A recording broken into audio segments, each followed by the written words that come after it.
El Señor les bendiga. Muy buenas noches. Vamos a tener una breve enseñanza y hemos puesto como título a esta enseñanza que Jesús habla del futuro. Así que vamos a tratar de avanzar para ver la explicación, que la vamos a hacer un poco rápida a manera de aprovechar el tiempo. Bueno, la lectura la vamos a tener en Marcos, en el Evangelio de Marcos, y vamos a leer del versículo 3 al 11. Y dice así la palabra de Dios, en el nombre del Padre, del Hijo y del Espíritu Santo. Jesús habla del futuro y se sentó en el monte de los olivos frente al templo. Y Pedro, Jacobo, Juan y Andrés le preguntaron aparte: dinos, ¿cuándo serán estas cosas? ¿Y qué señal habrá cuando todas estas cosas hayan de cumplirse? Jesús, respondiéndoles, comenzó a decir: mirad que nadie os engañe, porque vendrán muchos en mi nombre, diciendo: yo soy el Cristo, y engañarán a muchos. Mas cuando oigáis de guerras y de rumores de guerras, no os turbéis, porque es necesario que suceda así, pero aún no es el fin. Porque se levantará nación contra nación y reino contra reino, y habrá terremotos en muchos lugares, y habrá hambres y alborotos. Principios de dolores son estos.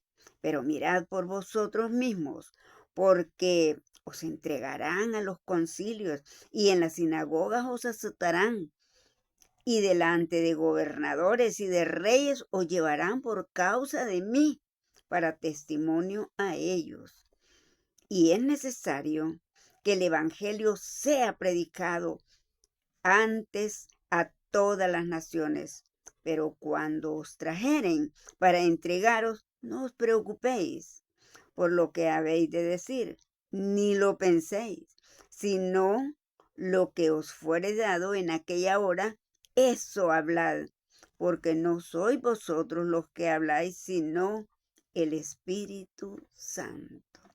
Bendito Padre, gracias, mi Dios amado, por este pasaje de tu santa palabra, en el cual nos habla de los acontecimientos que aún faltan y los cuales esperamos. Señor, te ruego que tengas misericordia, que tu Santo Espíritu sea quien ahora nos ministre para poder entender lo que nos vas a hablar en este momento por medio de tu santa palabra. Gracias, amado Padre. Gracias en el nombre de Jesús. Amén. Bueno, como estamos hablando de Jesús que hablará del futuro, hagamos un preámbulo. Aproximadamente 15 años antes del nacimiento de Jesús, Herodes el Grande comenzó a reconstruir y remodelar el templo que había sido destruido 500 años antes. Y eso está en el libro de Esdras, capítulo 6. Ahí podemos encontrar la reconstrucción. Herodes hizo uno de los más hermosos edificios en Jerusalén, pero no para honrar a Dios, sino para demostrar su gobierno a los judíos. Este proyecto terminó hasta 64 años después de Cristo. La profecía de Jesús: no quedará piedra sobre piedra, se cumplió 70 años después de Cristo. Cuando los romanos destruyeron todo Jerusalén, los discípulos querían saber cuándo sería la destrucción. Jesús les dio una profecía de ese tiempo, incluyendo los acontecimientos. También habló Jesús del futuro que señalaba su regreso, o sea, la segunda venida. Predijo algunos hechos cercanos, como los distantes también, sin ponerlos en orden de tiempo. Los discípulos que estaban vivos vieron la destrucción de Jerusalén 70 años después de Cristo. Esto hizo entender que todo lo demás que Jesús dijo se cumplirá. Jesús advirtió del futuro para que vivieran un buen presente. Varias predicciones en este pasaje que ahora tenemos aquí no se han cumplido. Realmente no solo es lo que leímos, sino que es todo el capítulo 13 de Marcos. Nos habla de escatología, de momentos escatológicos, momentos que se van a cumplir. No, estas predicciones el Señor nos las hizo para que nos pusiéramos, que adivináramos cuándo serían, sino para que nos mantengamos espiritualmente alertas, preparados para su segunda venida, que es la que esperamos como creyentes. Estamos a la espera de esa venida. Dice el Señor en su santa palabra: el monte de los olivos está en la parte superior de Jerusalén, al este de la ciudad. Desde ahí se puede ver la ciudad hacia abajo y también se ve el templo. Y eso lo podemos encontrar en el capítulo 14 de Zacarías, quien también profetizó que cuando vuelva descendería en este monte para establecer su reino. Ese va a ser el foco principal, el monte de los olivos. ¿Cuáles son las señales del fin? En cada generación, desde la resurrección de Cristo, ha habido quienes dicen conocer cuándo volverá Jesús. Y nadie acierta, porque Cristo volverá según el calendario de Dios, no el calendario de los hombres. Jesús predijo que falsos profetas dirían tener la revelación de Dios y engañarían a muchos cristianos. En la Biblia, la única señal clara de la venida es que todos le verán venir en las nubes. En Marcos 13, lo que acabamos de estar leyendo, en el versículo 26, veamos qué nos dice. Nos dice: entonces verán al Hijo del Hombre que vendrá en las nubes con gran poder y gloria. Todos le verán. Cuidado también con quienes dicen tener conocimiento respecto al último tiempo, porque nadie sabe cuándo será. También aquí lo acabamos de ver en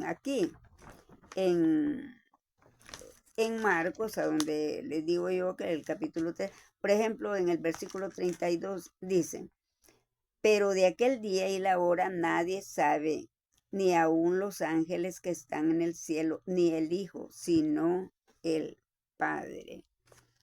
Muy bien, el Señor está diciendo que Él como humano, Él lo sabe, pero como humano no lo podía decir.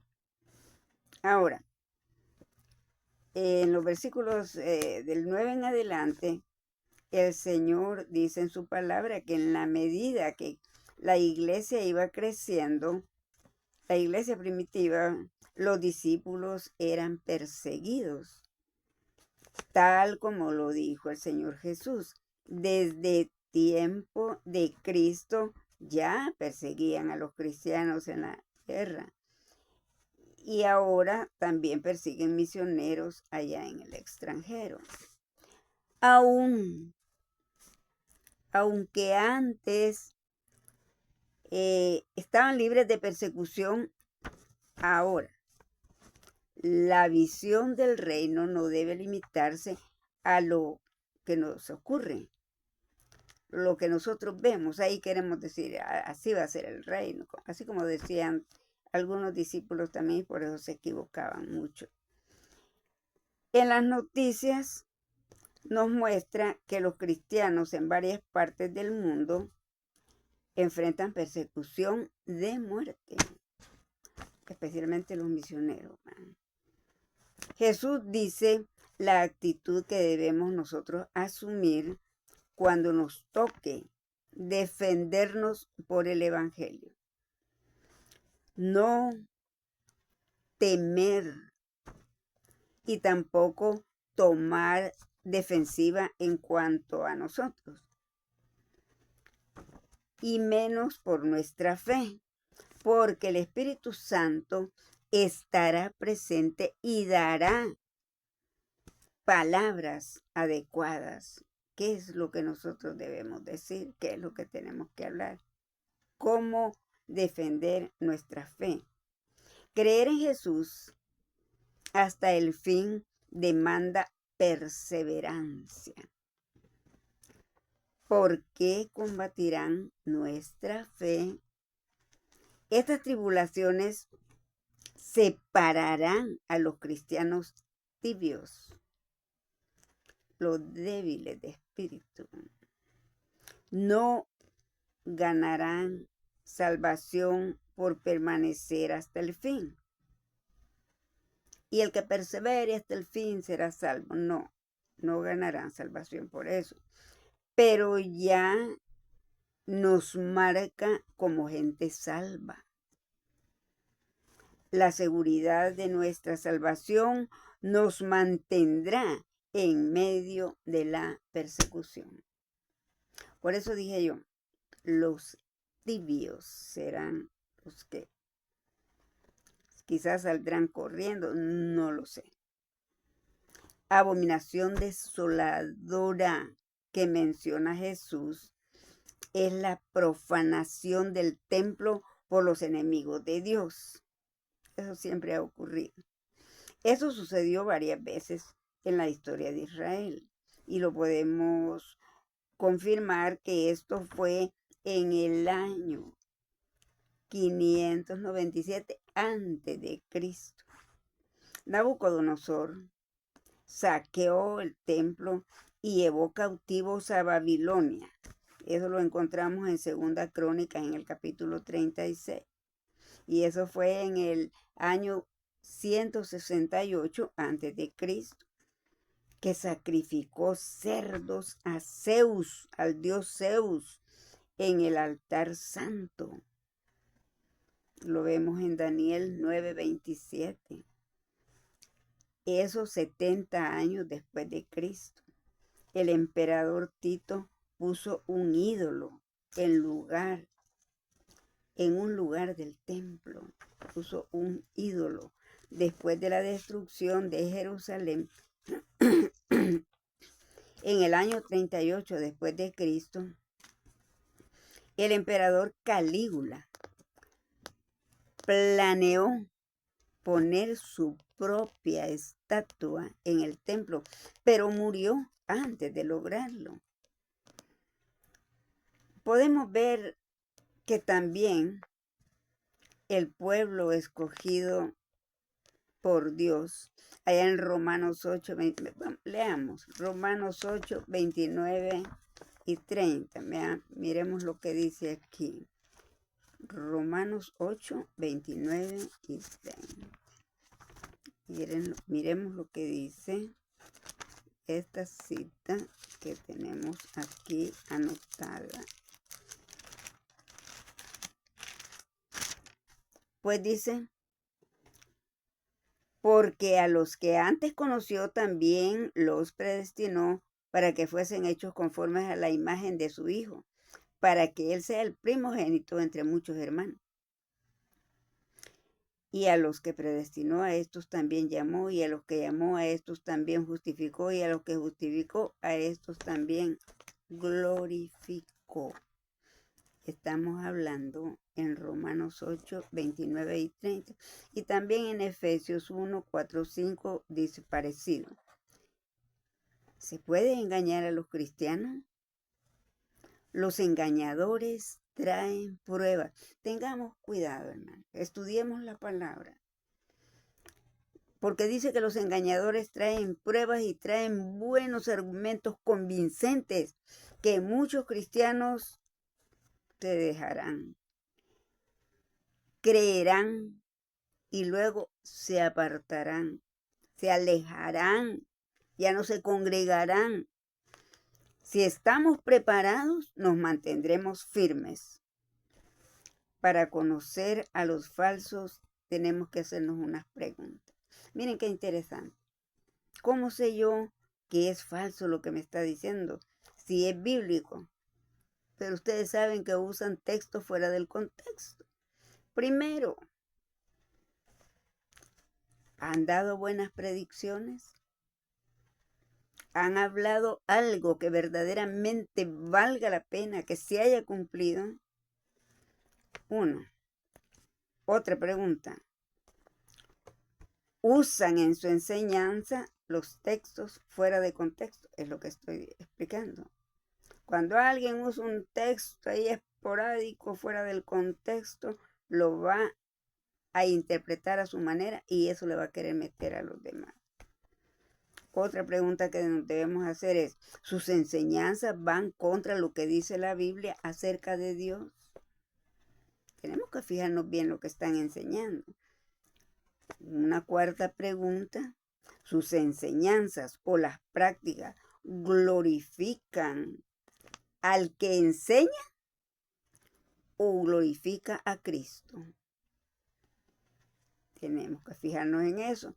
Y otra pregunta también, ¿sus enseñanzas promueven hostilidad hacia otros cristianos? ¿Hablan mal de nuestros otros hermanos de otra iglesia cristiana? Muy bien. En el tiempo de Jesús, el mundo era estable y seguro. En la actualidad, se teme la destrucción nuclear. Jesús dice que la tierra pasará. La verdad de sus palabras no se cambiará. Nosotros gastamos tiempo en cosas temporales y descuidamos la palabra de Dios. Descuidamos la lectura de la Biblia. Descuidamos el estudio bíblico. Cuando Jesús dijo que ni siquiera Él conocía el tiempo final, como dije anteriormente, Él afirmaba su humanidad. Jesús y el Padre son uno. Y Él dice, solo el Padre lo sabe y yo soy uno con el Padre. Eso no lo dice, eso lo tenemos que entender nosotros como inteligentes que somos. Cuando Jesús tomó forma humana voluntariamente, desistió de sus atributos divinos. Él fue humano 100%, pero sin dejar de ser Dios. Y Dios 100%. La enseñanza de Jesús es que se necesita prepararnos. Necesitamos preparación, no cálculo. Ay, si tantos días dijo que en esta generación entonces van a pasar tantos meses. No. Preparémonos nosotros con palabra santa de Dios. El Señor sabe el tiempo, no hay necesidad de que nosotros estemos haciendo cálculos de ninguno. Muy bien. Por ejemplo, una boda, un nacimiento de bebé, terminar una carrera académica, comprar una casa. Se requiere tiempo. Hay que tener un planeamiento para eso. Y nosotros le damos importancia a la preparación para la venida de Cristo. Nos estamos preparando, estamos dando tiempo. Siendo esto el evento más importante en nuestra vida. Como dije al principio, los cristianos, esa es nuestra esperanza. Eso anhelamos, que el Señor venga. Pues los resultados serán eternos. No es para un ratito.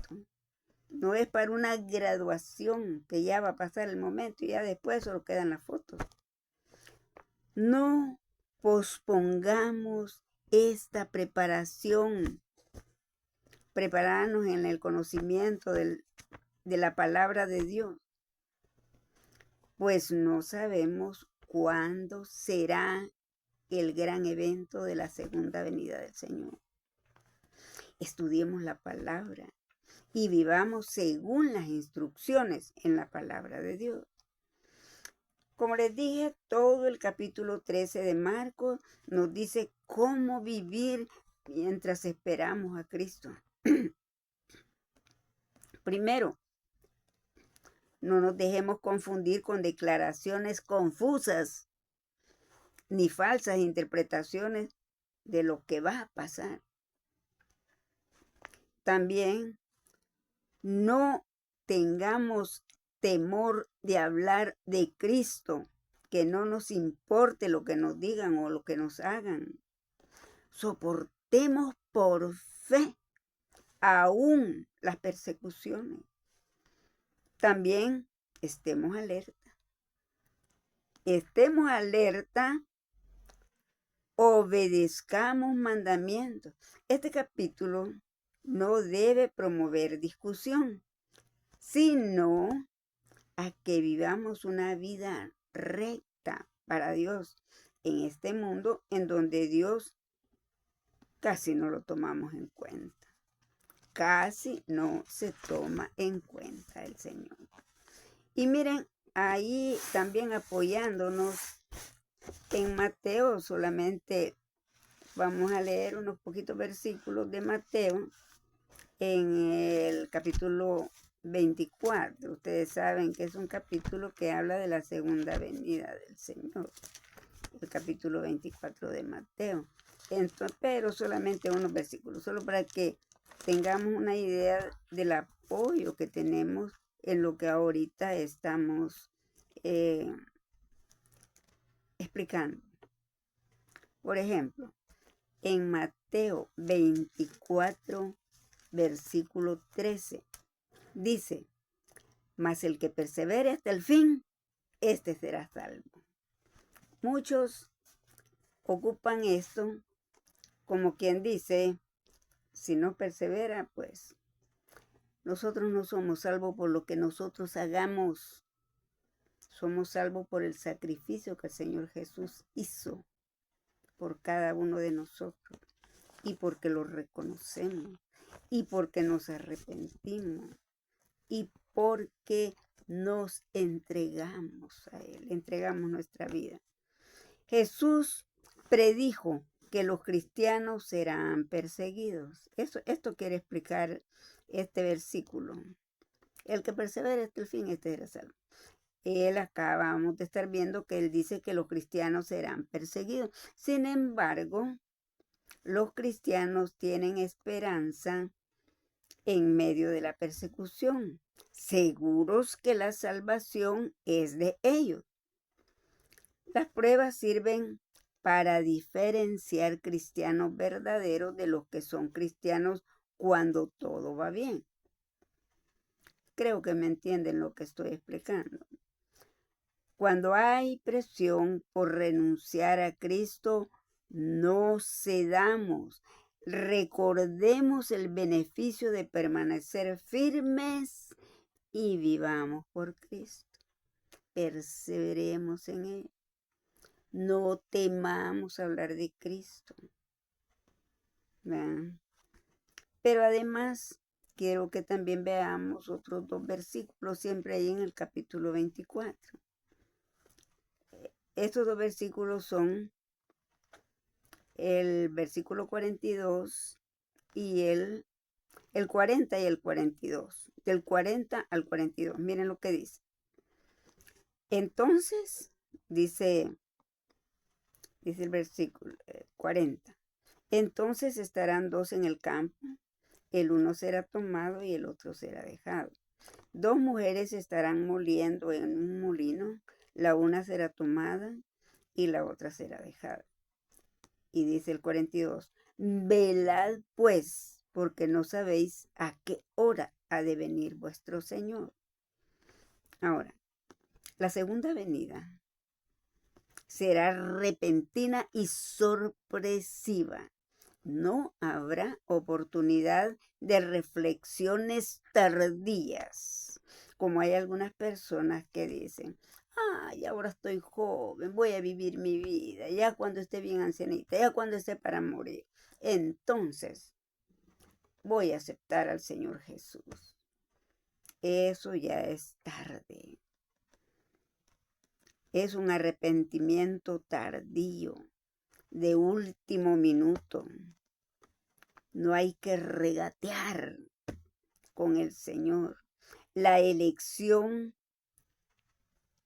que ya tengamos determina también nuestro destino eterno. Y eso tenemos que pensarlo muy bien. No es para un rato, es para la eternidad. La parucía hará una ayuda distinción entre gente igual que nosotros, similar exteriormente, que trabaja junta. Todo esto nos dice de velar y prepararnos para lo esencial. No sé si me estoy dando a explicar.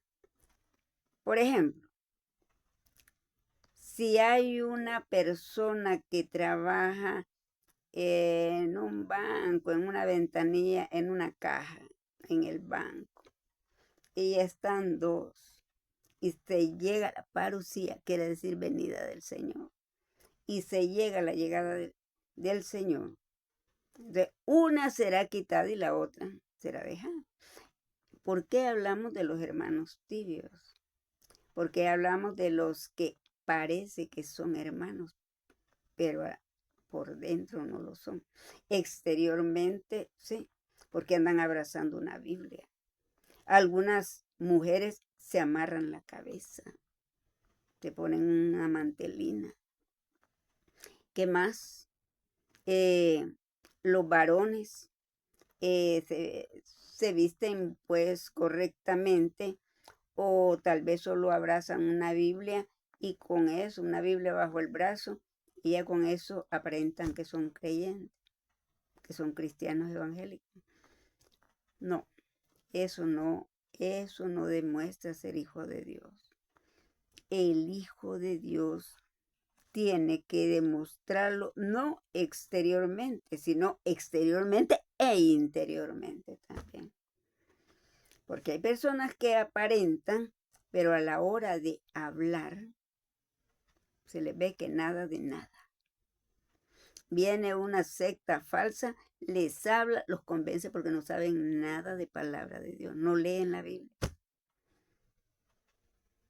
O porque los han invitado alguna vez a la iglesia y fueron, visitaron, les gustó, pero ya no les quedó tiempo de regresar.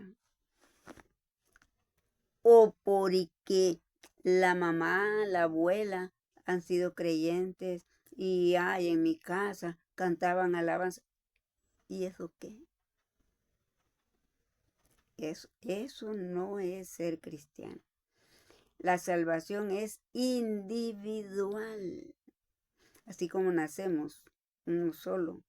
Y aunque sean gemelos, solo nace uno primero y el otro después. Así es que nacemos uno así. La salvación es uno, es individual. Pero ¿cuál es la obligación nuestra?